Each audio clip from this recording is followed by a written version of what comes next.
Hello and welcome to the video portion of the class.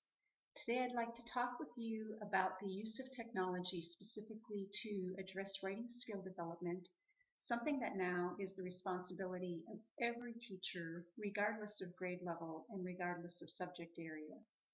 The video is designed so that you can pause, you can rewind, you can replay, and you can resume anytime. In fact, there will be several situations during the video when I specifically ask you to pause so that you can respond to one of the questions in the right-hand side of the frame on the right, and eventually you'll submit all of those.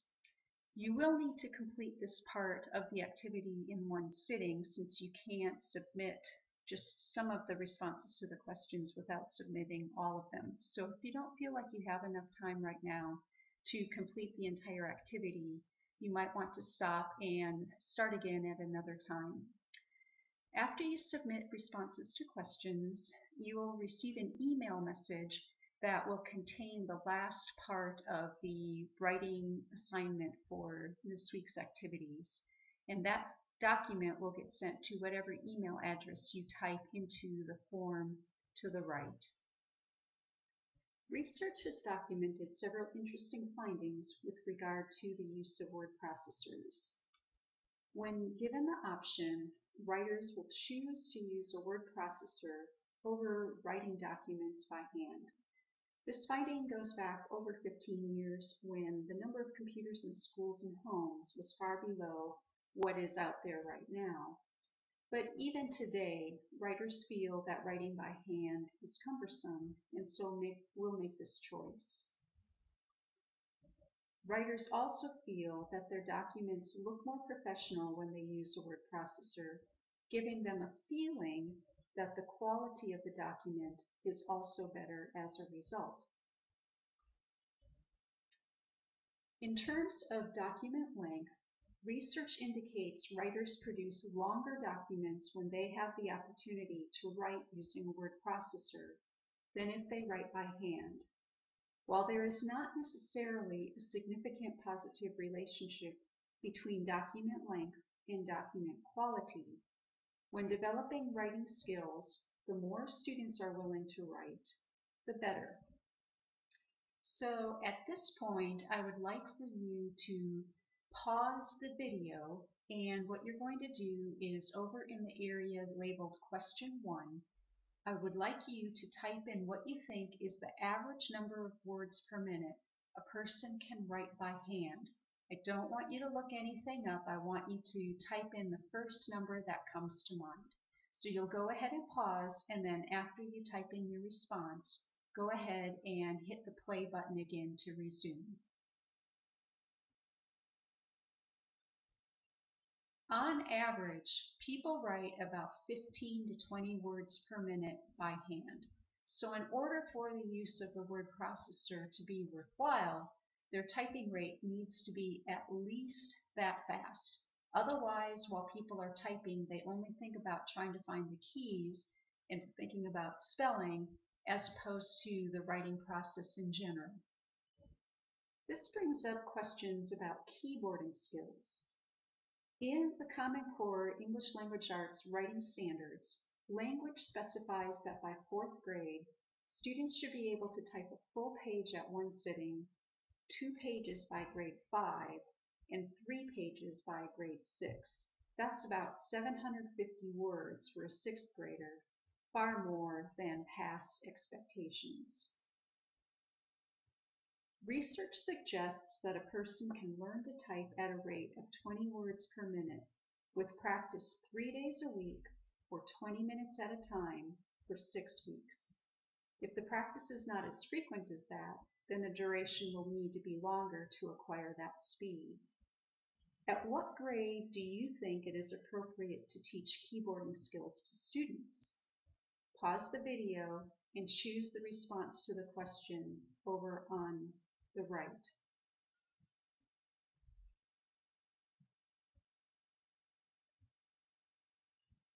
Research has previously indicated that grades 3 to 5 is an ideal grade range to teach typing skills because at that point, students have the manual dexterity to type, and their fingers are long enough to reach the keys. The Common Core state standards specify that students should be able to keyboard in grade 3. This brings up the question regarding whose responsibility it is to teach this skill to students. Many school districts in the past have not engaged teachers in conversations about providing students with keyboarding instruction, and skill development has not been uniform as a result. However, the expectations for writing aligned with the CCSS are causing educators to rethink past practices. It may fall on the shoulders of elementary teachers to make time to help students develop keyboarding skills. There are many free and inexpensive typing programs and practice resources to help develop this skill. Type Kids is specifically designed to teach children touch typing skills. Dance Mat Typing is a practice program, as is Typing Monster. Research also tells us a lot about writers' behaviors when editing with the word processor versus editing by hand. Editing documents written by hand means recopying. Recopying is a pretty mindless exercise that does little to improve document quality. Writers are willing to make more edits when word processors are used than when they write by hand. More editing does tend to produce higher quality documents, especially since closure doesn't come as quickly during the process when writers are using a word processor. Research suggests that word processed documents tend to be viewed holistically beyond the word level, which contributes to document quality. Word processor use also promotes collaboration and peer editing far beyond what is feasible with handwritten documents. What I would like you to do at this point is go ahead and pause the video once again, and over on the right in question 3, I'd like for you to type in the reasons you believe handwritten drafts of documents could be warranted. Resume the video when you have typed in your response.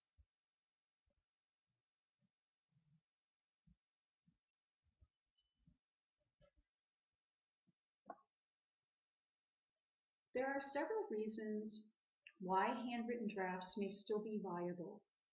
One of the realities in many schools in the area remains lack of sufficient access to writing devices. If students have limited time to use a word processor, it may still be practical to have them write a draft by hand before their time on a computer. In some cases, there may be validity in having students practice physical handwriting skills. As more and more technology is available, this may be a dying skill, and perhaps the time teachers used to spend teaching, printing, and cursive writing in the past can get shifted to teaching keyboarding skills. For the students who do not have access to a computing device at home, paper and pencil writing may be a practical solution that still results in them producing written documents. As mentioned earlier, if writers' keyboarding rate is slower than their writing by hand rate, it is still more efficient for them to write by hand. It doesn't mean they should be prevented from hunting and pecking, but the purpose of the activities for which they use a computer should not be specifically to develop writing skills. On the other hand, editing handwritten documents means recopying multiple times, and recopying does not equate to quality editing. It takes time to write by hand. If writers will eventually type their documents, it seems that the initial investment of time would be better spent having them sit at a keyboard so that willingness to engage in meaningful edits increases. What might be better is for writers to pre-write and plan before they sit at a keyboard, producing concept maps and outlines that can help them get right to writing when they have access to technology. Research indicates that there is a process writers go through as they develop writing skills. Initially, writers are willing and able only to perform very surface level editing. This includes changes in spelling and punctuation and minimal word changes.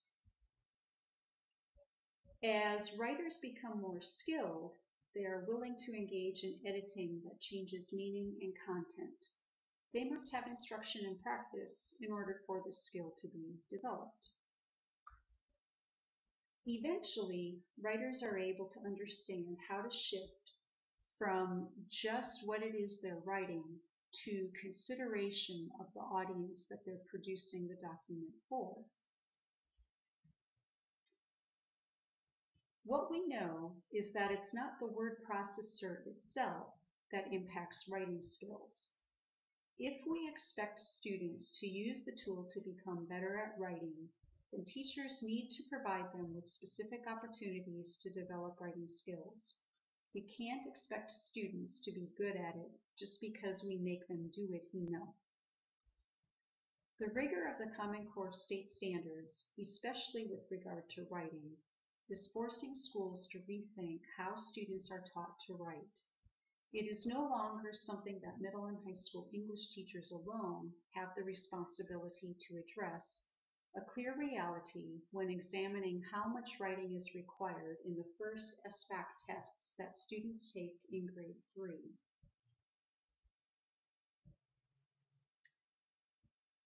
Well before the development of the Common Core, California had developed its own frameworks that gave teachers an understanding of how to develop student writing skills. The frameworks indicated that if we want students to be good writers, we need to provide them with good models of writing. This means that instead of having them edit their own writing to begin with, we should have them edit what others have written first. Then we should move to activities involving them editing their own work. Programs that will read back what students have typed can be helpful because they can actually then hear what they've typed. Sometimes that helps them pick up errors that they miss when they read back their text. The Speak command can be added to your Microsoft Word toolbar for easy access. This will actually allow the writer to hear back what he or she has typed into their document. What I'd like you to do at this point is go ahead and pause the video and in the question 4 box, describe another way technology can be used by students to hear what they have typed. So if this means you need to do a little bit of research before typing a response, then take the time to do it. You will resume the video after you've typed your response.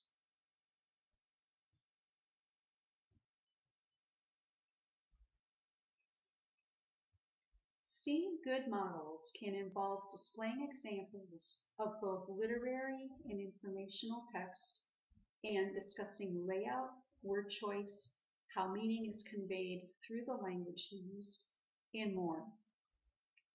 You could even go to Amazon.com or another vendor to bring up just the sample pages of a book without having the whole book in front of you in order to focus on writing conventions.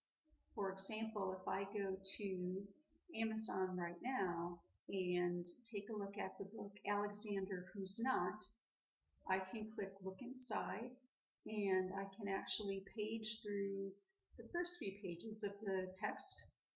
We could, as a class, discuss the content that's here and determine different kinds of things about the writing conventions used. We could talk about how the meaning is conveyed, who is actually the narrator, and other kinds of important things that you would want students to know.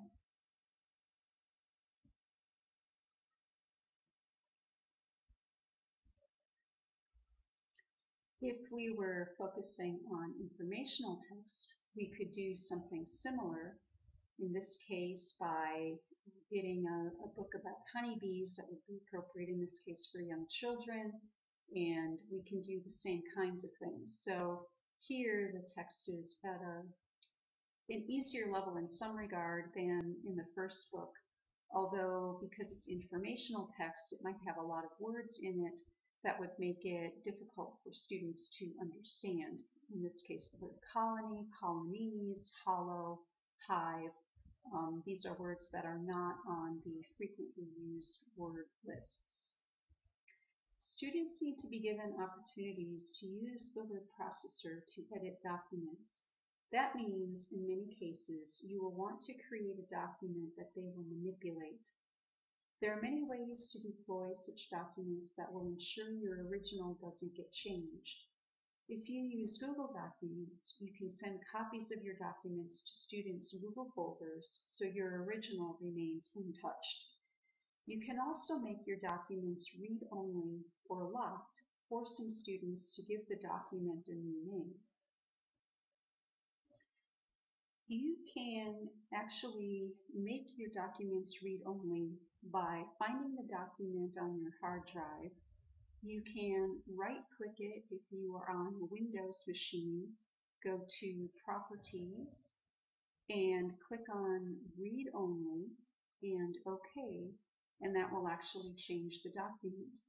If you are on a Macintosh machine, then you can do the same thing with Get Info, Command I, and making the document read-only that way. Students need to be given opportunities to learn to select text, since that is a key skill to editing. They can actually learn to select text before they have developed fluid typing skills. So the example that I'm going to show you aligns with the story The Runaway Bunny, which is a literary piece that has a dialogue between a baby bunny and his mother.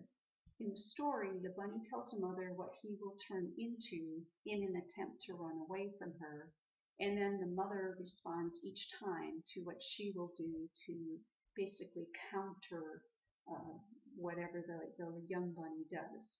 So the activity that you see in front of you right now basically gives students instructions for what they need to do to select text.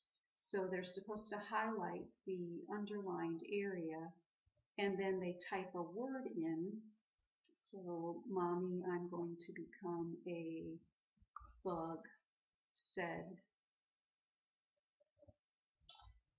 Dawn, and so on. You could go through and select, type in something, and then the instructions continue to go through and tell the students that eventually they're going to get rid of all of the underlines.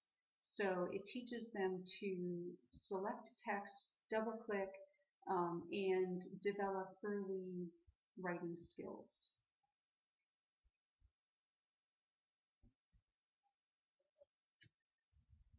Students need to be given opportunities to learn how to use the Find and Replace feature in a word processor. In this example, text about the life cycle of a ladybug was found. Students could be asked to replace the word ladybug with the word grasshopper. So if we go to Find, and actually if we click here to go to Replace, then we could find ladybug and replace that with grasshopper, and we could choose Replace All. And so it will go through and it will change all of the instances of ladybug with grasshopper, which we can see in the title up here, we can see in the dialog box or in the narrative down here, and throughout the document has changed everything for us. Students eventually need to understand editing at a larger scale level, which involves moving chunks of text within a document. So this particular exercise involves the story The Tortoise and the Hare, which is a story that most students are familiar with, which is something that would be recommended in this case. The story's sentences have been randomly reordered, so the goal would be for students to select chunks of text and move them within the document to actually change the order within the document itself. So it gives them practice with changing chunks of text. And eventually you'll want to move to activities that give students practice with more specific writing skills. In this case, changing from passive to active text.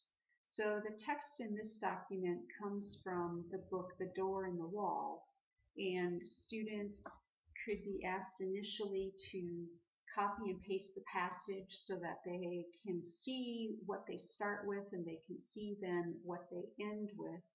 And in this one, it asks them to try to look at changing some of the passive verbs with more active verbs. So passive verbs would be is, am, was, were, been, are, be. So for the first sentence, for the most part, the road was low among the hills. Well, maybe we change that to the hills dwarfed the road that cut a path through them, or something equivalent to that. But you get the idea. If we ask students to focus on very specific things within the text, it becomes manageable to them. Whereas if we ask them just to go in and edit the whole thing at once without giving them anything specific to look for, that's a more difficult task. Continuing the concept of teaching students to edit others' work first, you can begin with discussion of edits as a whole class using projected text samples. You could use either a document camera or you could work with typed text and use the projector. It's non-threatening when students' own work is not the subject of scrutiny. Then you could move to collaborative editing of students' work, and then finally to individual practice. When working on editing, give students some specific things to look for, like extraneous information, redundant sentences, and in the demo that I showed before, changing from passive to active words. Grammar checking can be turned on so that in addition to the spell check, which is performed by default, students can be given more information about their work. While grammar and spelling are just surface components of their documents, they still impact the quality of the document. So we'll turn on the spell checker and grammar checker and review it with this document. So to turn it on, we would go to File and Options, and under Proofing, when correcting spelling and grammar in Word, check spelling as you type is on by default, but what we want to do is mark grammar errors as we type and check grammar with spelling, and also show readability statistics. So then if we run our grammar checker,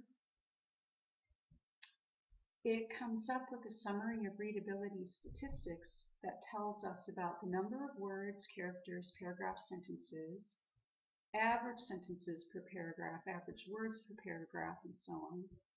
And then the number of passive sentences, and then the Flesch-Kincaid grade level. So 7.5 for this one is an approximate grade level of the writing. Actually, if you look at the text that's here, it's not really all that good, but at least giving us a value that we can work with can be useful as a beginning writer. And then I'd also like to show you at this point the track changes feature in a word processor. So if you go to Review and then Track Changes and turn Track Changes on, then any kind of editing that would be done, for example, yesterday a donkey named Doodly enrolled in a 6th grade class, so I don't want it to be classes. So if I strike through something, it doesn't delete it from the author's original document. It just makes him or her aware. Maybe I want to change this to Dennis Earl School and continue to edit. So any of the text changes will appear as striped out in a different color.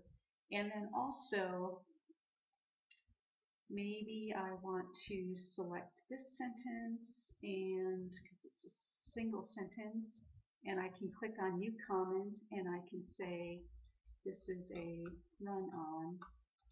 See if you can break into multiple sentences. So I can type in feedback also without changing the original document for the user.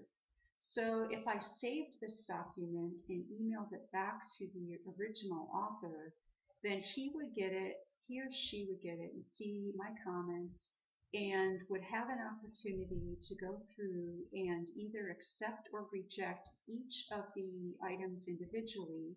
And if we do that, it would go through here. I can say accept.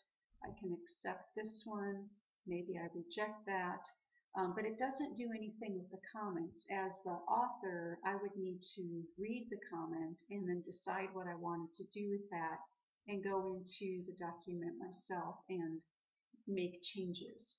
So you're given opportunities up here to see how the markup tracked changes are displayed. So you can show with markup, you can show the final that doesn't have markup, you can show the original with markup, the original without markup, and in getting rid of the comments, if you just right click or control click on a comment box, you can click delete comment.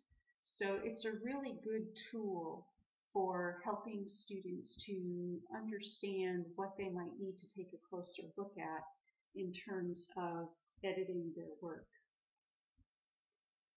What I'd like you to do now is go ahead and once again pause the video, and in question number 5, describe your perception of how useful track changes would be to the students in the classes that you teach. So not necessarily in general, but for the students you work with, how useful is track changes?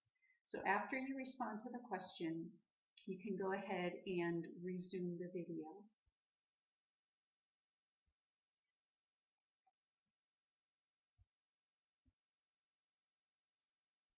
As students develop more skills, they need opportunities to learn how to write things at the document level. Prompted writing activities can give them this experience. So prompted writing activities are structured in a way in which students are asked to respond to questions with complete sentences. The questions are very carefully articulated and very carefully structured so that when the prompts are removed, what's left should be a coherent sentence or paragraph or essay, depending on what it is you've produced. So you can see in this document, I have several questions.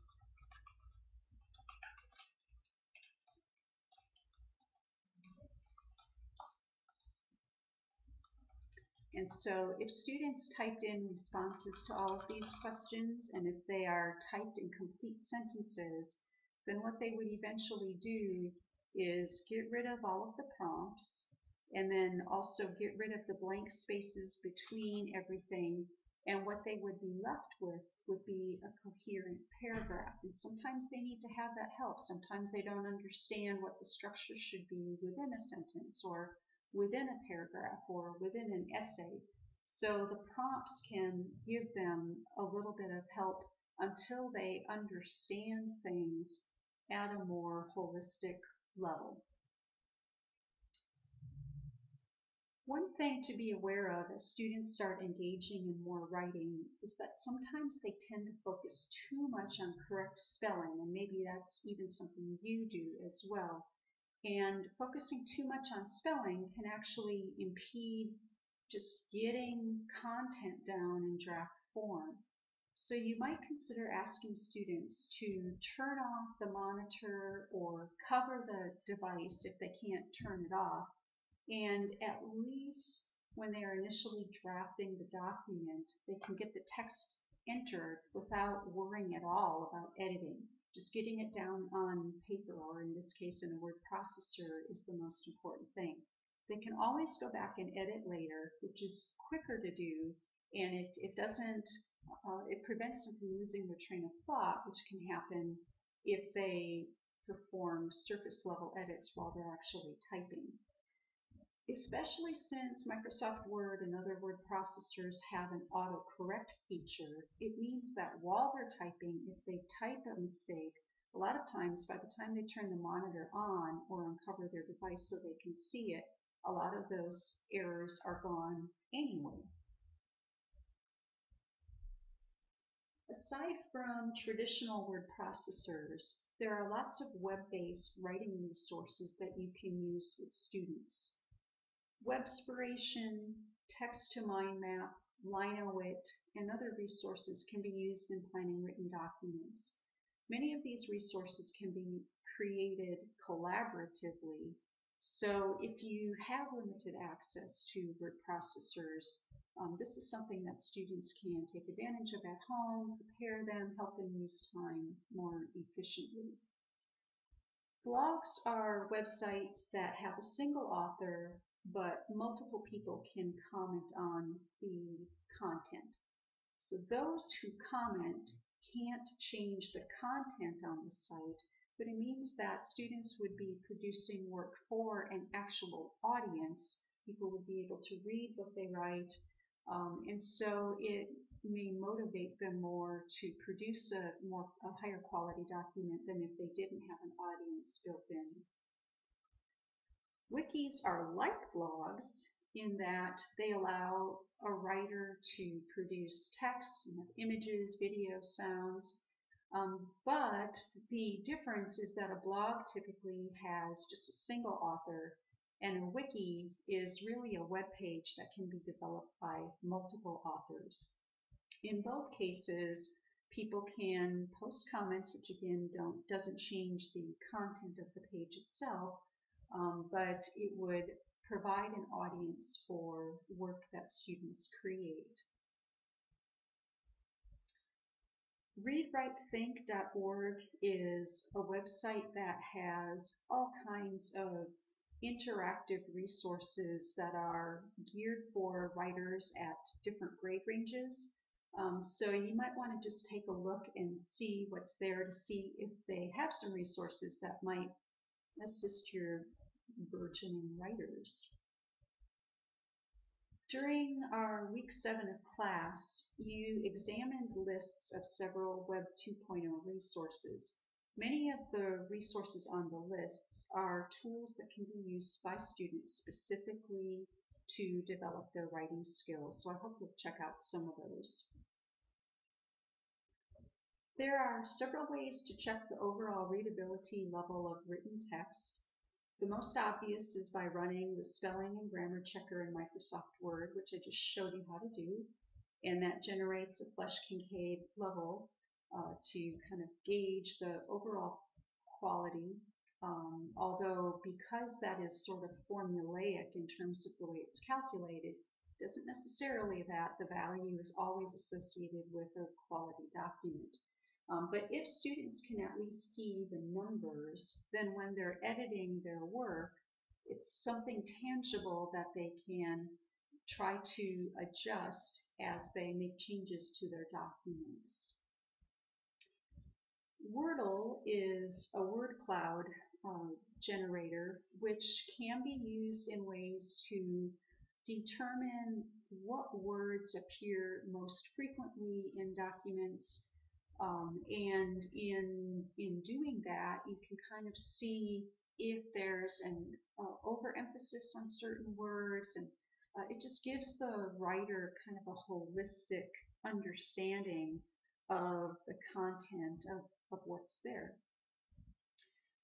Textilizer is a website that generates all kinds of information about pasted text. It works very similarly to some of the new automated essay scoring programs, and it's very, very easy to use. So you can just paste your text into this area, and then it returns all kinds of information about it, and that's going to be something you do in the activity you get upon completion of this video. In addition, I wanted to mention Turnitin.com. Turnitin.com is it's a subscription-based resource that can be used primarily for detection of plagiarism, but it goes far beyond that. It does have a grammar checker, so students could submit their documents to the resource, and it gives them clues about what they might be able to change within their document.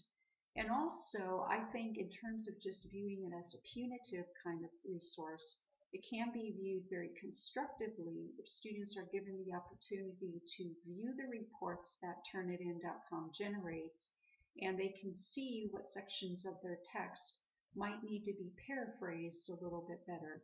I think most of the time when students duplicate text, they don't do it intentionally to plagiarize. They do it because they really don't know there's anything wrong with that, or they don't understand how they could reword something.